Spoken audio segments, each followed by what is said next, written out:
Because that's the advantage of having your father as a judge, right? Because he knows. Well, what if he doesn't? What if no one knows any better than you? Well, that's a rough thing. You don't, until you realize that, you're not an adult, right? That's really technically the point of realization of adulthood, is that no one actually knows what you should do more than you do. I mean, it's a horrible realization, because what the hell do you know?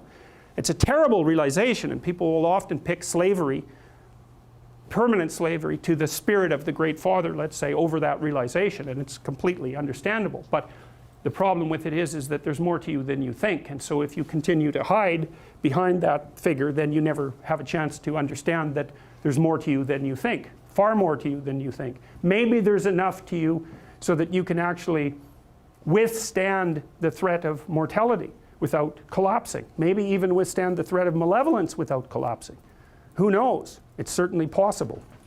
And it's not an abstract question. It's exactly the sort of question that you address in the psychotherapeutic process. It's always the question that you address. And the answer is often in the affirmative, because people can get unbelievably tough. And you know that because people work in emergency wards in hospitals, right? Or they work in palliative care wards, or they work as mortuary assistants. I mean, these people have bloody rough jobs, you know, or they're on the front line of police investigation into, you know, heinous child abuse crimes, and so they're confronting malevolence on a regular basis. And, you know, those are very stressful jobs, but people do them.